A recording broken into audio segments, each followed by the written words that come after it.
Numbers chapter 29. We're in Numbers chapter 29, and we're going to start reading in verse 35. I'm not going to start without you.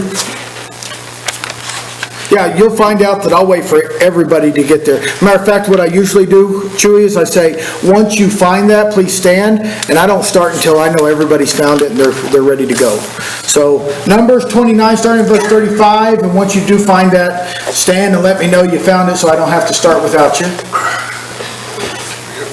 The sermon today is specifically about the 8th day, because this is our celebration, our feast day, where we celebrate the 8th day. It's also known as the last great day.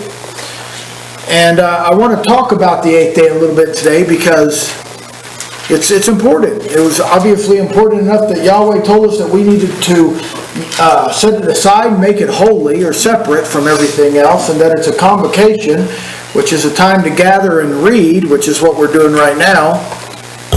Let me turn that around, otherwise nobody on that tape is going to be able to hear me at all. So Numbers chapter 29, starting in verse 35, we'll start reading. On the 8th day ye shall have a solemn assembly, ye shall do no servile work therein.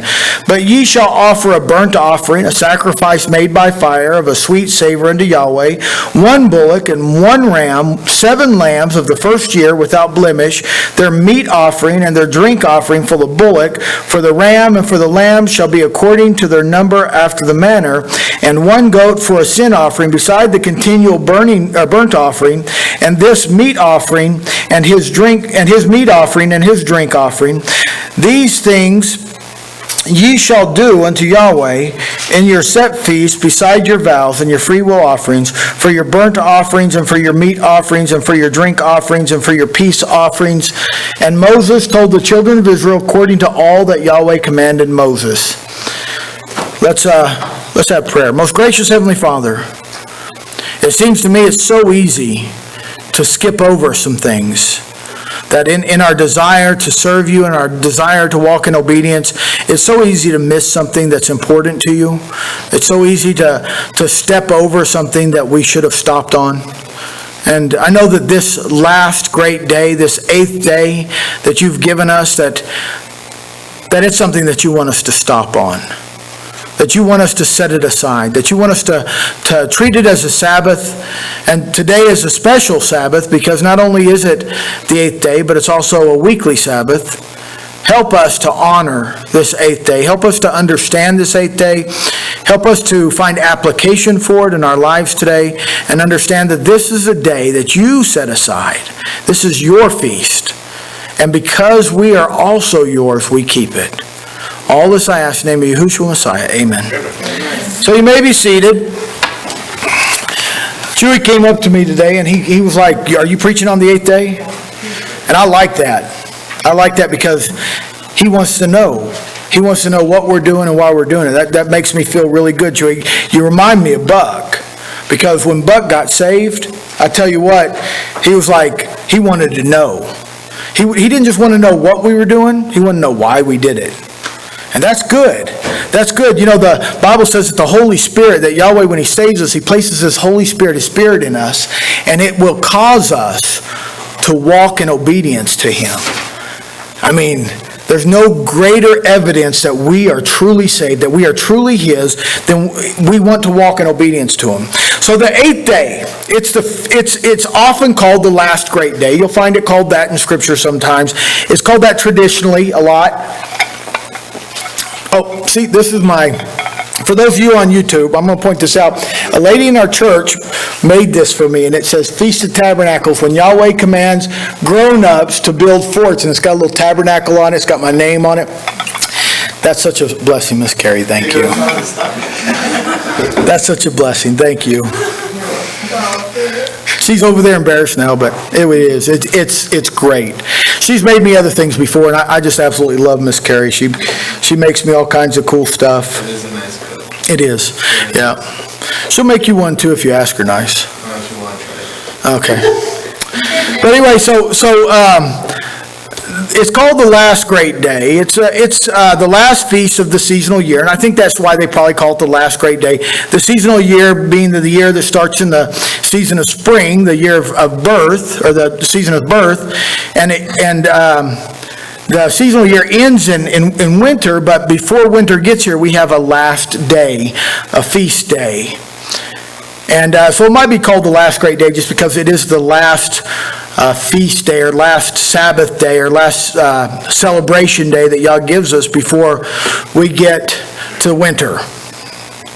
It often points to the resurrection and judgment. Last year, we really talked about how the eighth day pointed to the first and second resurrection, the final judgment of Yahweh, the calling us out. I think we even read from Revelations chapter 21, and we talked a lot about how after the 1,000-year reign and the New Jerusalem, which represents kind of tabernacles, that we look forward to that last judgment because we have an advocate.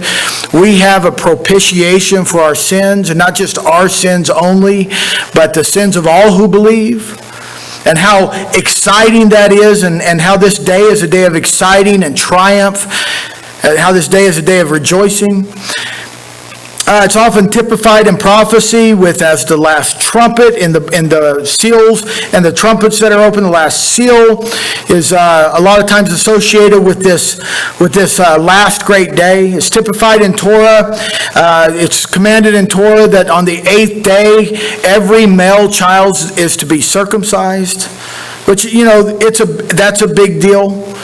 It's very important. We know that that circumcision was an outward mark of the inward covenant that each Israelite had to make with Yahweh.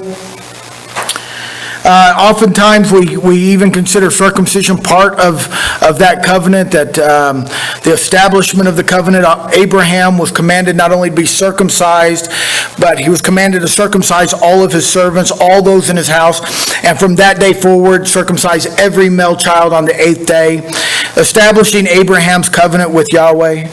And so we understand that the 8th day is like a day of renewal, and a day of rectification, and a day of a new covenant, of establishing a new covenant, or renewing the old covenant that we have with Him. A reminder that, hey, guess what?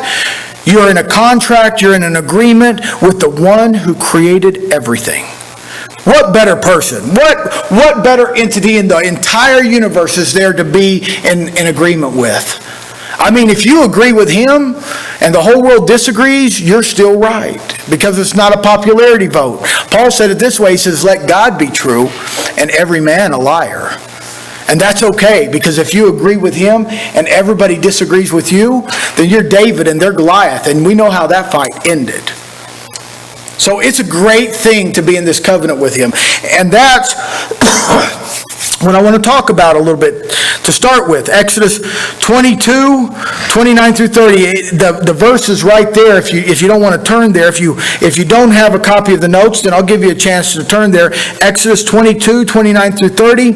It talks about this covenant and this renewing of the covenant that Yahweh expected of the children of Israel. I mean, they entered the covenant and you'd figure that's good enough, but no, He expected them to constantly renew the covenant, and not just as a nation, but within each and every household. And we're going to talk about how He did that in Exodus 22, 29 through 30. It says, thou shalt not delay to offer the first of thy ripe fruits and of thy liquors. The firstborn of thy sons shalt thou give unto me. Likewise shalt thou do with thine oxen and with thy sheep. 7 days it shall be with his dam or his mother, and on the 8th day thou shalt give it to me. You know, see that renewal, that 8th day renewal that didn't just count for their food stuff, but accounted for their firstborn child, like their firstborn child was supposed to be renewed to them. And that's why the male sons were circumcised on the 8th day. It was to remind them, hey, guess what? You're in a covenant, and you have a responsibility to this child that I gave you to enter him into that covenant. And that's not enough, but even your livestock, when they have a child, that it's supposed to be 7 days with its mother, and before you can offer it to me on the 8th day. So if you had a sacrifice to make, you couldn't just offer a sacrifice the day it was born. You had to wait till the 8th day, because that to the Father was the day that they renewed their covenant. And he wanted to remind them, not just the 8th day after Sukkot, tabernacle started, but the 8th day throughout their lives. There's going to be lots of 8 days. And they all pointed to this 8th day of tabernacles. I mean, how important is it for us, this 8th day? Well, it's important enough for Israel that they were reminded of it throughout their year. That tabernacles was a seasonal thing, and Passover was a seasonal thing, and first fruits or even Shavuot was a seasonal thing. But today you might have a child. Today one of your livestock might have a child. Today your first fruits from your vineyard or your planting. It was to remind you that, guess what? You have a covenant. And you have a covenant with somebody that's actually pretty awesome. You know, I've made deals before in my life. I've signed agreements and contracts. I've agreed to pay back something, a loan, at one time in my life. And I signed no disclosure agreements with the company I work for, because we deal with insurance. And I've signed all kinds of covenants in my life. And you know, the reason that all of those other covenants in your life exist, all those other contracts exist, is because both parties can be at fault. But not the covenant I have with my Creator. He's never at fault. His covenant is not to protect me, or not to protect him, it's to protect me. His covenant is 100% for me. And so it's good for me to remember that I'm in that covenant. It's good for me to remember that I owe him something. That's a good thing. And he was reminding Israel, he was reminding them throughout a renewal every time that something happened in their life that was worth noting, whether it was springtime and their sheep were having lambs, or whether it was harvest time and their grain was being harvested. They were in a covenant. And they didn't have to give it all. They just had to acknowledge the covenant. They had to acknowledge it. We need the 8th day to remind us that all that we have and all that we are belong to him. Right? Because before he entered my life, I wasn't anything. I was less than nothing. I was broken. And he came into my life and he made me into something. He made me into a father and a husband that was worthy somewhat of the family that I have. And he gave me that family.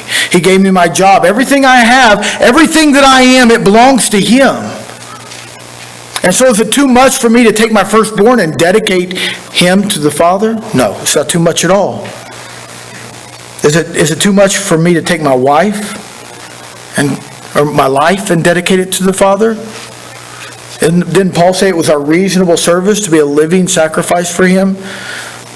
Romans 12, 1 through 2, you read that, it says he's talking to the believers in Rome, and he says, I beseech you therefore, brethren, by the mercies of Yahweh, that you present your bodies a living sacrifice, holy and acceptable unto him, which is your reasonable service. Everything I am belongs to him. Do you have a loving wife or a loving husband? It's because he's in your life and he provided it. Do you have a place to live? A roof over your head? Or, a roof for your kids to play on? No, but do you have that? It's because he provided it. Do you have a place? Yes, he provided it. Do you have enough to eat or clean water to drink? That's his provision. Have you been blessed with wealth? And let me make sure that you understand wealth, because I was talking about this with a sister in Messiah who is Torah observant, and I was talking about Psalm 1 and how it says that if you will heed his Torah and meditate on it and do it, that you'll be blessed like a tree planted by the rivers of water. It bring forth its fruit in its season, and its leaf shall not wither, and whatsoever it doeth shall prosper. And she was like, well, I'm not a rich person. I'm not prosperous. And there's a difference between being rich and being wealthy. Wealthy means that you have everything that you need. Rich means that you have more than you should, and a lot of times. Definitely more than you need. Rich deals specifically with money. Wealth deals with your life. And you know, I could live in that teepee all year round and sleep on that air mattress if I had my family. Because that's what I need. And I'm a wealthy man.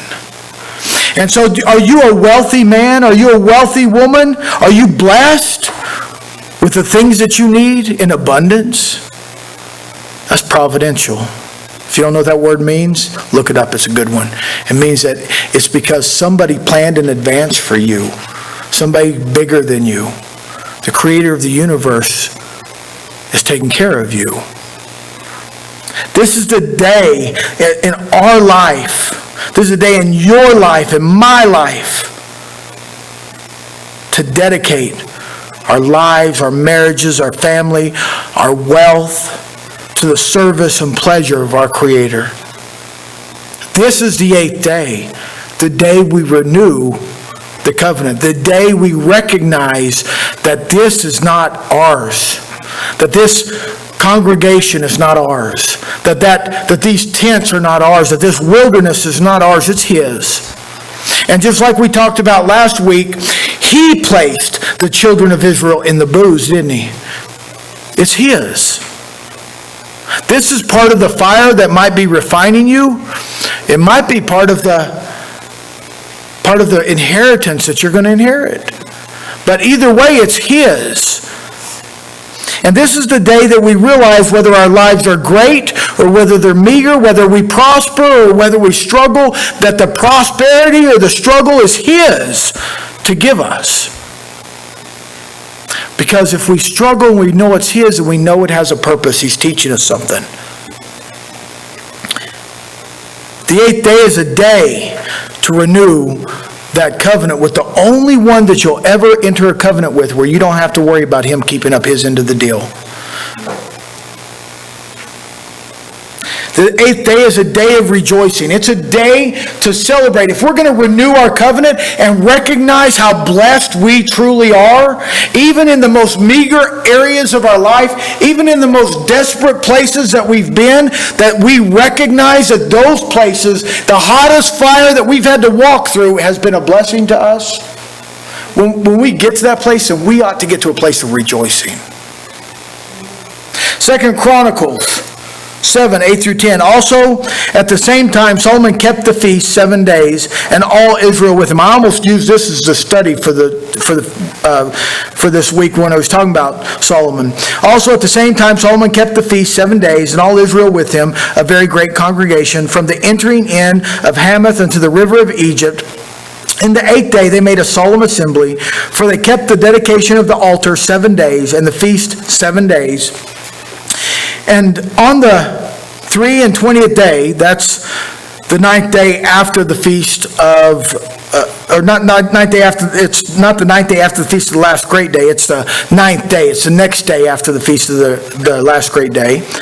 On the 23rd day of the 7th month, he sent the people away into their tents, glad and merry in heart for the goodness that the Lord had showed unto David and to Solomon and to Israel his people. This is it. A lot of people liken the 8th day to maybe the day that Moses looked across the river and saw from the mountain the promised land. Or that the day that Israel walked across Jordan and entered into the promised land, that it was the first step to realizing everything that Yahweh had for them. I was talking to Bradley about this earlier, that it might even be the day, it might even be compared to Joshua's struggle, because it was still a struggle to clear the inhabitants out of the land. But whatever it was, the promise was right there. They had left the wilderness. They had a new struggle. They had a new covenant. They had a new set of rules. They weren't picking up manna on the ground anymore, were they? They had new battles. They had to have new faith. And you know what they did when they crossed the Jordan? You know what the first thing they did was? Does anybody know? They set up an altar. And then what did they do? All the men, what? Why did they have to be circumcised right there on that, when they crossed the river? Probably because everybody else had died off and they didn't know to be circumcised, maybe. That's a possibility. But if you read it, it's because they were preparing for Passover. Passover was just right there. It was time to recognize being delivered out of Egypt, and they were just now being delivered out of the wilderness. So the deal is that even though this event took place in Passover, it's kind of a representation of their 8th day. They stepped out of the wilderness. They made a new covenant. They got circumcised, even though there was no command. God didn't yell from heaven and say, "Hey, Joshua, get all these guys cut up for me." Yeah, you talk about chopping things up. Josh said to me the other day, "Hey, I want to come in here and chop things up with you." And I knew he meant talk, but for some reason, boom, I was thinking Joshua and the children of Israel, and I was like, but they really chopped things up that day. They did. They chopped things up. And, these men, they said, that we're out of the wilderness. We need that covenant renewed. We need to do what we need to do and sacrifice what we need to sacrifice. We need to be willing to hurt a little bit because He has been faithful and we have not. But we're still here. And that's our 8th day. Our 8th day is a day where we say, hey, this covenant needs to be renewed. We need to remind ourselves who we're in a covenant with and what His expectations are. It was a day of rejoicing when Solomon kept it. If the Feast of Sukkot represents the tough time that Israel had in the wilderness, then the 8th day represents the deliverance from the wilderness. I mean, when they got to the Promised Land, were there houses built for them? Probably not many. I'm sure they might have been able to, hey, that guy's dead, I'm going to take his. That might have happened some. But overall, were their houses built for them? No. They still had to dwell in tents, didn't they?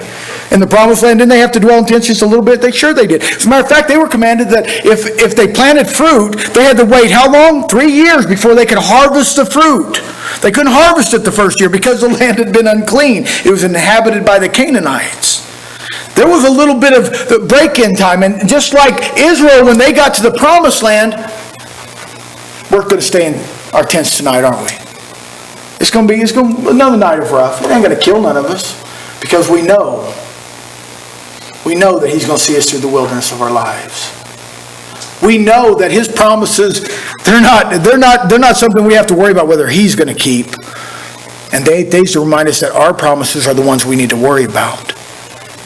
Our covenants, our walk. Everybody wants to look at somebody else's feet. This is the day we remind ourselves we need to look at our own and see which way they're pointed. It's easy to look at somebody else and say, well, they're not, or they are. But we're not supposed to compare ourselves to everybody else. James said that we're supposed to open the perfect law of liberty and look in it and compare ourselves to what we find there and realize what manner of person I am and then do things that make a change to make myself reflect what's in Scripture. This is our day to look at our feet. This is our day to celebrate the fact that we even have feet to look at, though. I mean, get this. Get this. There's a lot of people today that aren't keeping a feast. They won't keep a fall feast. They don't know how. Because they don't understand it and they don't have a fellowship. I have a fellowship. How blessed am I? I have brothers and sisters that will walk with me and help me to learn, and I can help them to learn, and we can walk in obedience because I have somebody to show me how. I'm blessed because the Campbells, the first year I was doing this, I was like, I don't know how to keep the feast. Maybe we'll do that next year. And they were like, no. Come over to our house and we're going to help you. You have feet that you can watch. You have a light and a path that you can walk. You have an example in the Messiah. We talked about that yesterday, that the Messiah kept the Feast of Tabernacles. And he kept it even though people were trying to get him to go down there and die, he still kept it. He's like, it's not my time, but he still went. Listen, you have not only a feast to keep, but you have a light in your path and you can look at your feet. This is a time of rejoicing. Today is a remembrance that Israel did not remain in the wilderness, but made it to the promised land. And last week I talked about how this life, where we're at right now, we're in the wilderness and our hope is in eternity. That's where it's at. Our hope is in eternity. That's the tabernacle that we don't have to take down. That's the tabernacle that wasn't built by human hands. That's where our hope is. Well, guess what? The 8th day reminds us that just like Israel made it through the wilderness, one of these days we're going to be there. This is a day of rejoicing. That our hope isn't invested in today or tomorrow. It's not invested in yesterday. Our hope is invested in something that is coming and is just as sure as our Creator in His truth. His promises are secure. His covenant is good. This is a day of rejoicing. How melancholy a feast would Sukkot be if Israel would have just remained in the wilderness in their booths, if they never actually got any land that Abraham purchased, if basically they just wandered around the wilderness for generations and generations until they went into Babylonian captivity. What kind of feast would Sukkot be? That'd be pretty tough, wouldn't it? Like, what hope is there? What, you expect me to just do this forever? The Father does expect us to suffer a little bit. He expects us to hurt. But He doesn't want us to walk as if there's no hope. Paul even told the church at Thessalonica, he said, listen, I would not have you be ignorant, brethren. Those that sleep, they will rise again. There is coming a day, eternity's on its way. This wilderness is tough. But even those that die in the wilderness are going to make it to the promised land. That's hope for me and you. That's hope for us. It'd be terrible. It'd be a terrible feast. Can you imagine there would be no joy in a feast in which there was no hope at the end. The 8th day is our hope at the end. How vain it would be if there were not 40 years of effort to obtain the promises of Yahweh. If they had left Egypt and 2 weeks later ended up at the promised land, there would be no feast of Sukkot because it wouldn't have been a struggle. The 8th day wouldn't have been much of anything because they just got what they got. You know, those that went into the promised land, they had to walk in obedience. They had to endure. We're called to endure. To gain eternity without the purging and purification of the wilderness would remove all the value of our redemption from Egypt. He's purifying us. I heard a preacher, I think it was Charles Spurgeon. I don't think I heard it. I think I read it. But I think it was Charles Spurgeon that wrote it. He said something along the lines of, like, and I'm paraphrasing, but he said, basically, if you choose as a believer to live in sin today, what makes you think you're going to want to live in eternity, a place where it's sinless? If all of your joy is wrapped up in this world, if you look forward to Monday Night Football, if you look forward to drinking and all the things this world has to offer, and that's what gets you through your week, then you're not going to like eternity very much because none of that stuff's going to be there. Yeah, the only place football is going to be played is in hell. No, I'm messing with Chewy right there. But no, seriously, you can't. He's like, what? Football, what? I said the only place football is going to be played is in hell.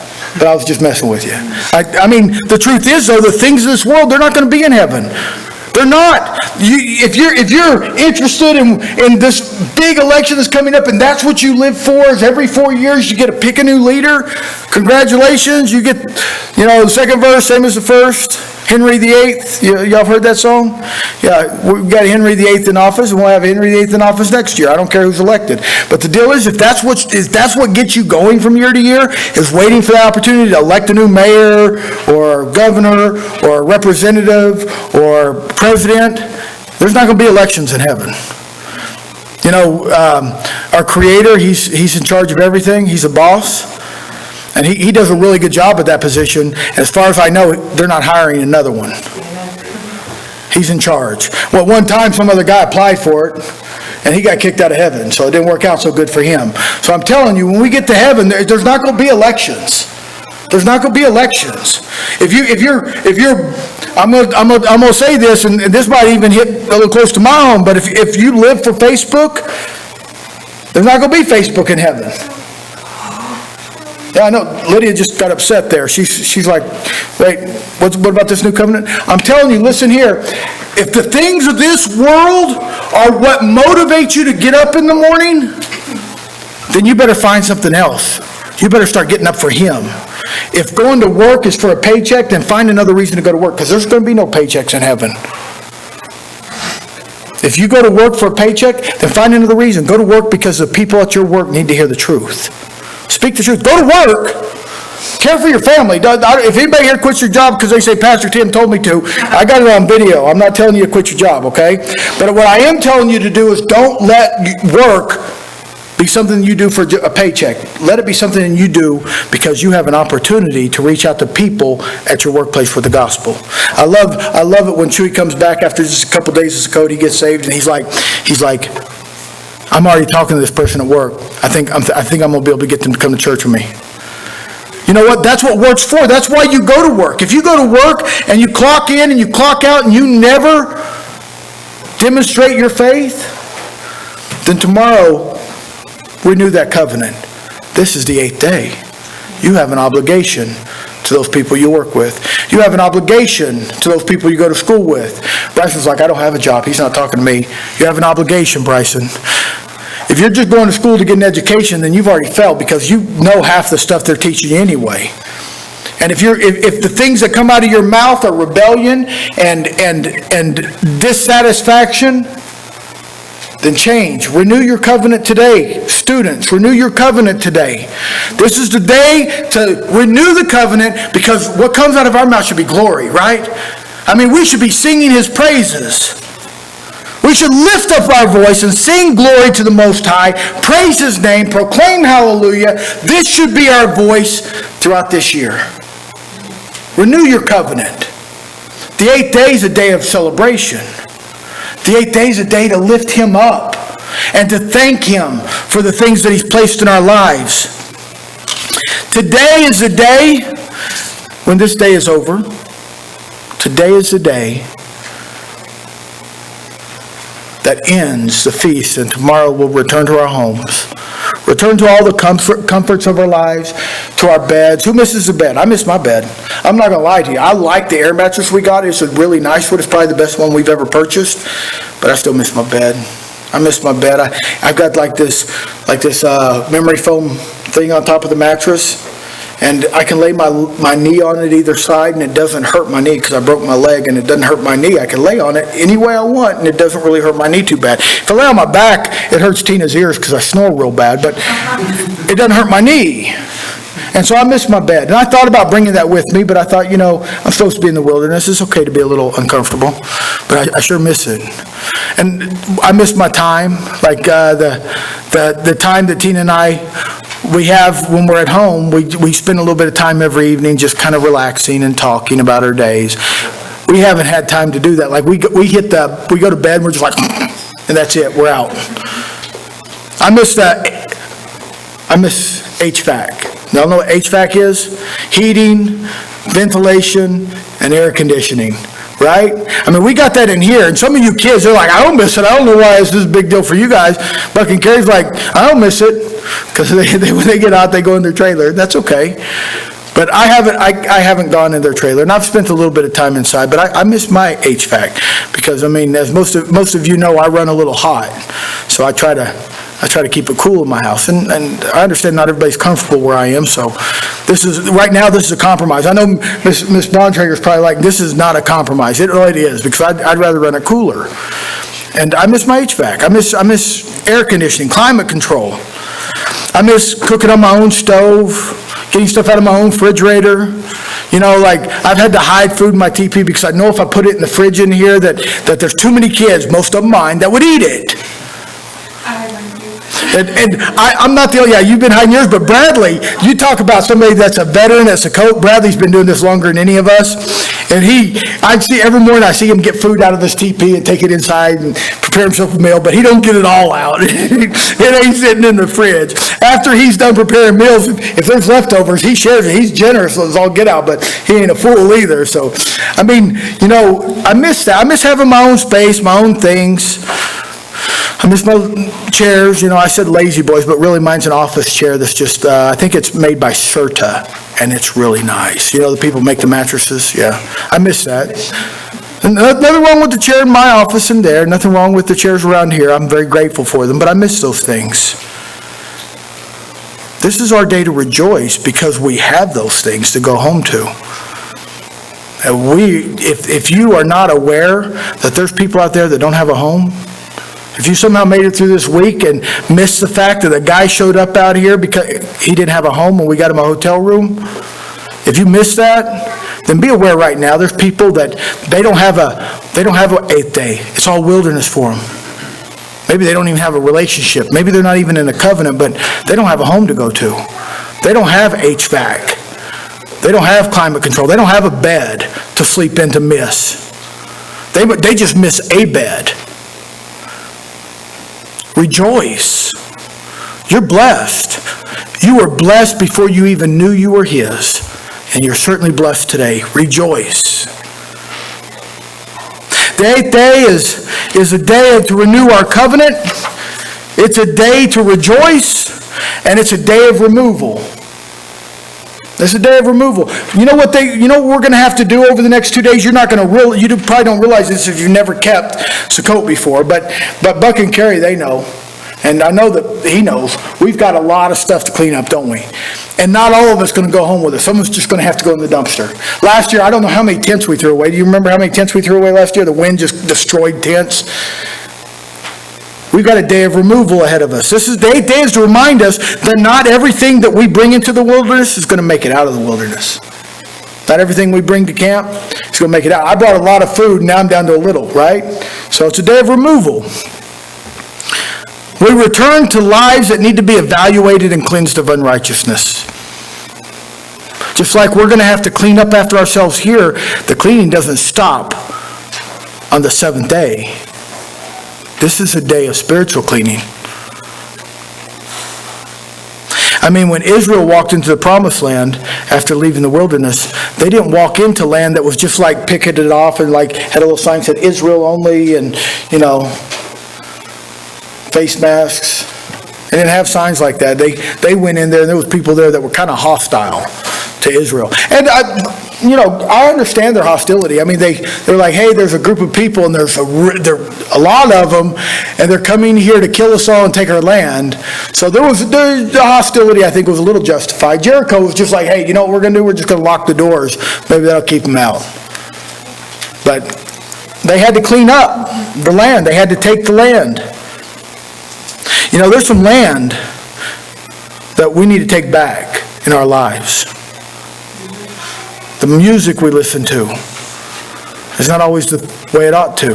I love the fact that when Tyler and Hannah came back from their camp that they went to, Camp Yeshua, that they was like throwing out music. They was deleting things off their phone. They was like, this stuff does not belong in the land. It's the worldly stuff.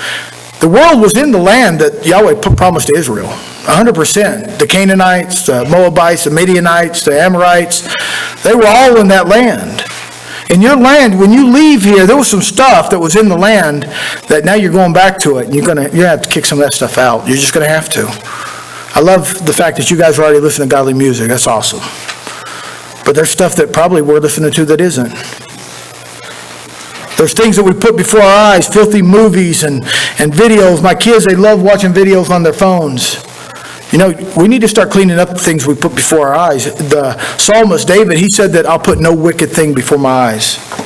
Put no wicked thing before my eyes. We need to make sure that the things we put before our eyes, that they belong there. The land's full of hostile people, full of sin and the world. We need to be careful about the wicked websites. Yeah, this is the day and age. It used to be when I was a kid, pastors would get up and preach against the music. That was normal. They preach against the shows and the movies. That was normal. Then they preach against the books you read.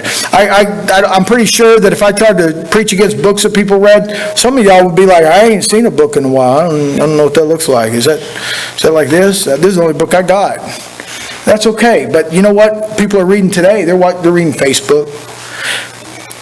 When's the last time you went through your Facebook friends list? I'm going to tell you that some of those people put stuff on your Facebook that you ought not to be looking at. Just because you're like, oh, I didn't put it there. Be careful. Satan has a way of creeping in through your eyes, doesn't he? He has a way of creeping in through your ears. We need to not only cast out the inhabitants out of the land, but we need to dedicate. We need to dedicate the land to him. We need to dedicate our words to him. James said that if a man can control his tongue, he was perfect. Isn't that what he said? Listen, the words that you speak, you need to start dedicating those to him. That's a hard thing, isn't it, Buck? I'm right there. It took me years because I just didn't care for the longest time. And when I was like, hey, you know what? I can't talk like this anymore. It was before I was a pastor, but I was like, I can't talk like this anymore. The Father doesn't like it. The Bible says in Psalm 5, it says that the wicked are the ones whose mouths are full of cursing. I want people to think I'm wicked. I got to clean up the way I talk. Maybe you got to clean up the way you talk. Maybe you don't have a problem with saying the cuss words. Maybe your words just aren't very edifying. You know what I mean? There's two types of words. There's critical words and there's edifying words. Critical words, they just complain. They tear people down. They don't offer a solution. We got to be careful about being critical of our lives, of our friends. It's really bad when we look at our lives and we say, well, I hate this about it. I hate this about it. I hate this about my job. I hate this about the Walmart. I hate this about how long our services are at church. Yeah, I know I'm running over a little bit. It's really bad when we offer criticism and we don't offer solution. We need to start changing our words from critical, words that tear down, to words that edify. I mean, there's nothing wrong with saying, hey, Miss Carey said, that straw is too short. Right? That straw. And if I was like, hey, that straw is too short, and then I was like, oh, well, I'll just hate it. And that was all I did. Right? That's critical. But if I say, hey, that straw's too short, I bet I can get a longer straw. All of a sudden, didn't I just solve my own problem? That's edify. It's one thing for me to look at my daughter and say, you do this too much. You know, let's say I look at Lydia and I say, hey, you whine too much, Lydia. That's one thing, right? It's another thing to say, hey, I notice that you whine a lot. You need to start being more grateful for your life, for the things. And instead of looking for things to complain about, look for things to lift up. And then I didn't just tear her down and make her feel like I hated her because I don't like her personality. But I say something to her that's like, hey, this is something that might hurt your testimony. Why don't you do this instead? And all of a sudden, I've strengthened her. Now she does what I've said, and I've built her up. And she goes to school, and she's like, hey, I know that a lot of people don't like this class, but one thing I like about this class is that it's over soon. You know, I mean, if that was all she said, then at least she's not running something down. She's not just complaining about her life. It's easy to complain about our lives. We can all find something to complain about. We need to dedicate our words to Him. Because if the words I speak to my wife, if they pass through the filter of the Yahweh, then my wife is going to feel blessed because I spoke them. But if the words I speak to my wife tear her apart, even if I don't cuss at her, even if I don't call her names, but if they tear her apart, then I failed as a husband. And wives, you can fail as a wife. And parents, you can fail as parents or friends, boyfriend, girlfriend, whatever. Y'all could fail one another if your words don't pass through Him. They need to pass through Him. We need to dedicate our words, the words that we speak, to Him. We need to dedicate the words that we think to Him. Why? Because the words we speak, they come from the words. There's a generator inside your mind that's just generating words. And if the words you think aren't dedicated to Him, then it's going to be harder to dedicate the words you speak to Him. I mean, I don't say half the things I think because I'm the only one that would think they were funny anyway. Except for Bradley. Bradley laughs at everything I say. But I don't say everything I think. And one time I told Tina that, and she goes, "Oh man, that must be crazy in your head." But the truth is that if the things I think, if they're perverted, if they're unholy, if they don't go through the filter of the Messiah, through the filter of Yahweh, then eventually the words that come out are going to do that. King Solomon said it this way. He goes, "Who can place a fire in their breast without it burning its way out of his garments?" Eventually what you put inside your heart's going to burn its way out. And it's not what you put in your mouth that defiles you, it's what comes out.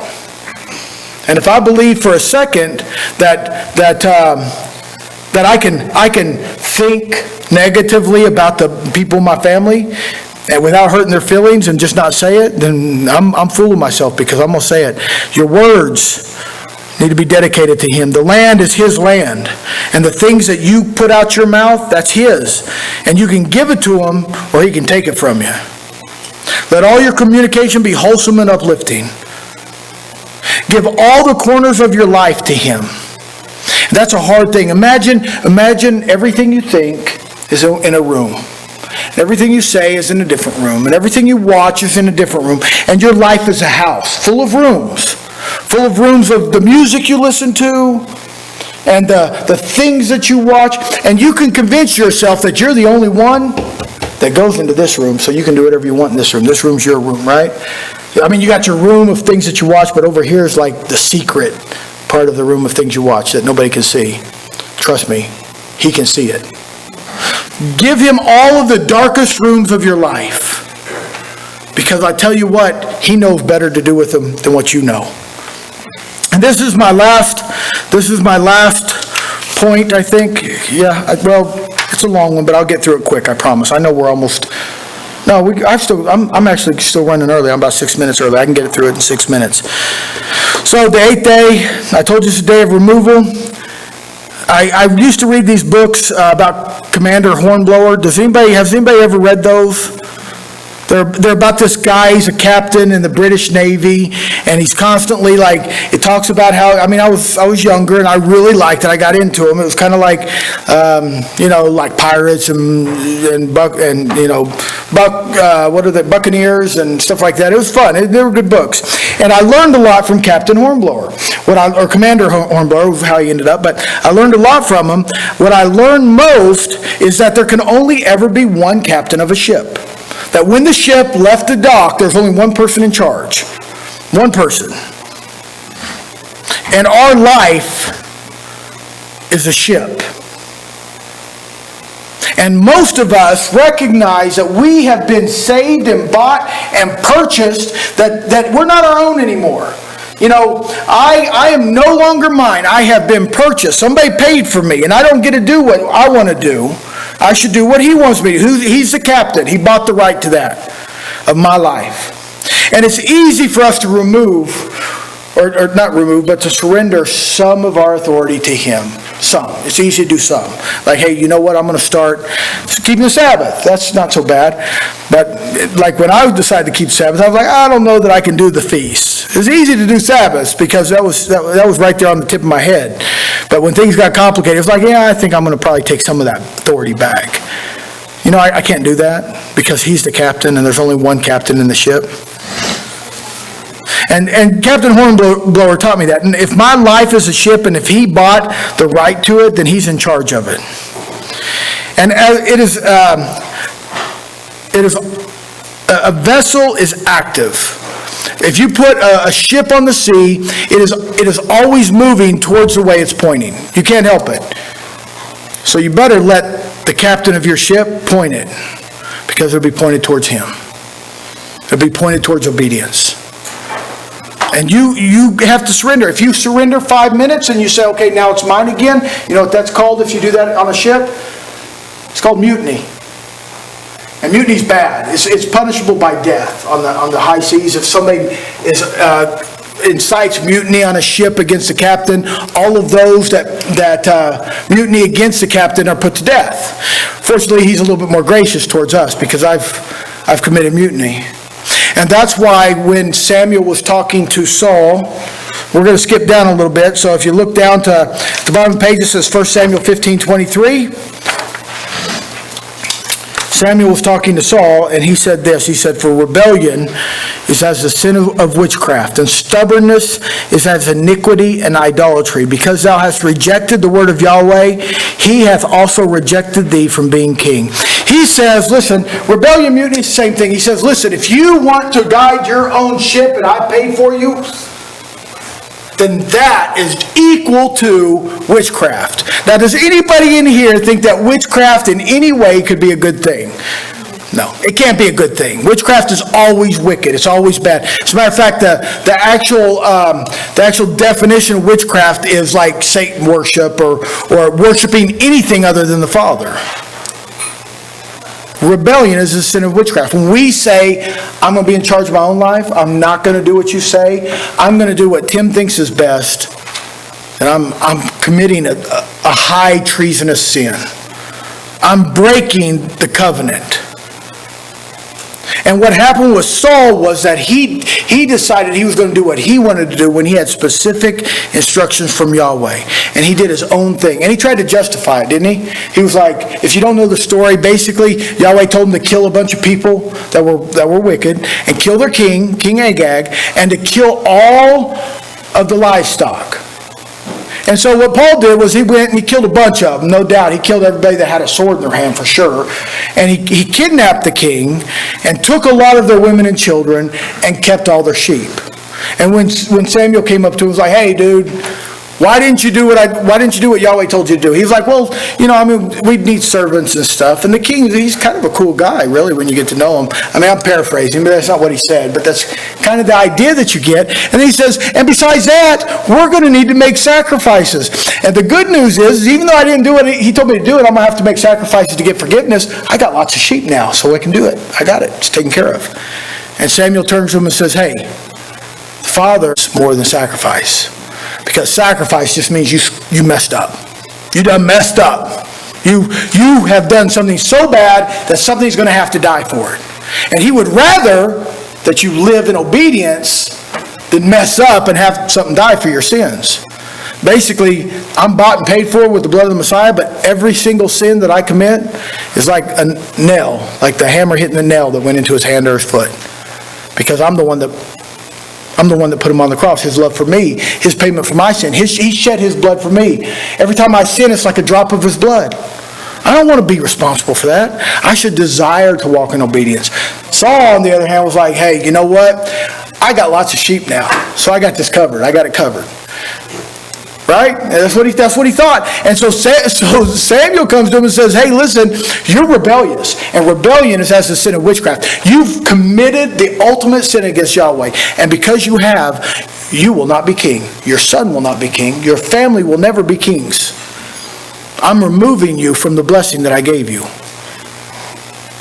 So, when you decide that you want to steer your own ship, when you decide that, hey, Yahweh says that I ought to go this way, but I am going to do what's wrong knowingly. I'm going to be in rebellion. I'm going to mutiny against the captain of the ship.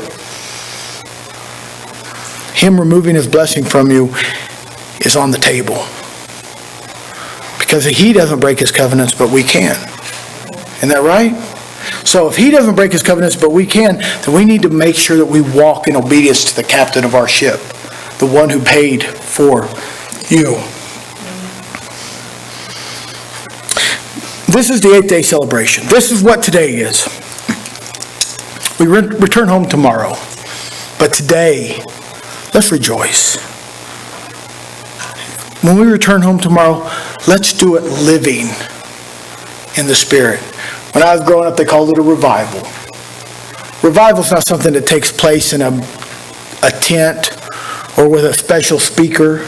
Revival's what takes place in our hearts. Let's determine now that we're going to be alive tomorrow spiritually. We're going to breathe air that we've never breathed before. Let him quicken you today. This is the day. This is the 8th day. This is where you see his promises. This is where the wilderness ends. Let us go home tomorrow with a grateful heart. There's a lot in our lives that we can complain about. Instead, let us be grateful for all of the things he's given us, even the struggles. Because Yahweh put us in the booths. So let's be grateful for those booths. Let's return home tomorrow as conquerors.